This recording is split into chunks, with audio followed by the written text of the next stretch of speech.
This reading, this Torah reading, Vayayshev, is all about jealousy and the way that it brings down a family so swiftly and perilously that there seems to be little left in the aftermath. Of course, the story is well familiar to most people, the story of Joseph being raised as the chosen child in a family, given a kutonat pasim, a coat of many colors, or whatever it was that he was gifted to by his father, and his brothers, seeing that he was given this special gift, felt a growing pang of jealousy that they couldn't even stand to be in the same proverbial room with him. The hatred or the jealousy seems to compound with a series of dreams that Joseph has and tells each one of them to his brothers, and his brothers have this mounting sense of fury that they can no longer even tolerate this young brother in their midst. Each dream that he tells to them seems to portray the brothers as bowing down before him, coming to him for advice and for help, them on bended knee before the littlest brother. And there's another story that is passed down to us throughout the generations that just as the father, Jacob, attended the great yeshiva of Shem and Ever, as did his father and his grandfather before him, had a secret shared with him. And the secret that he learned in that yeshiva of Shem and Ever was how to deal with adversity. The secret of living in the bowels of pain and being able to surmount them. As Abraham was able to do in his life, so Isaac was able to do with the pain that existed during his tumultuous existence. So Jacob was able to learn, and he passed this lesson on to Joseph, for whom it was not lost either. But yet another added sense of Joseph is the favored son of all of us. Why does he seem to get everything? And what we, the reader, are left with as we read the story of Joseph and his brothers is, how could this problem have been alleviated? Who was the problem creator and who was the problem solver?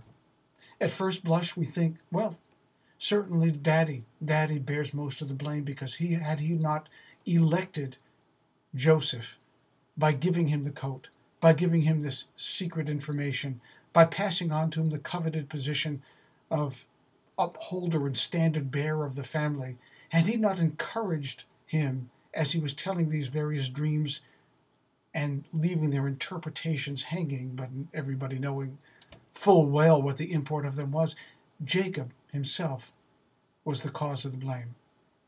Or perhaps the fault was Joseph, for being so naive as to display himself in full regalia before all of his brothers, parading like a peacock before them, as if to say, look at me, I'm the favored one. I carry the coat, I carry the information, I carry the achievements of all of our ancestors on my back. Or perhaps a third possibility. Maybe it was the fault of the brothers. The fault of the brothers for not being modest enough to being incapable of saying to their brother, you're okay. Whatever it is that you carry, you can carry. We respect you for whatever it is. We may not understand who you are and where you come from, but we take you for who you are. And it's this third explanation that I'd like to focus on with you for a moment. Had Joseph's brothers had the ego power to say, whatever's yours is yours, take it, accept it, and we accept you for whatever gift you have.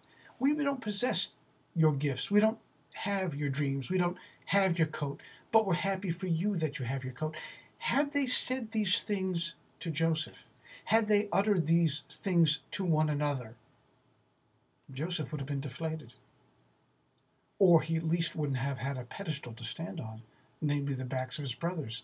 Had they just simply said to him, yeah, you're fine the way you are. Carry on. And also, had they said this, maybe father Jacob wouldn't have felt the need to heap more accolades, to protect his son, to give him more fodder to stand on, because he would have felt that they were fine. He doesn't need it. His brothers accept him. Perhaps the antidote to jealousy is simply to let it go, to not take the jealousy, to not hold it in our heart and against them, whoever the them is in our life. There are some people who have far more than we will ever have. There are some people who are far better looking than we will ever be.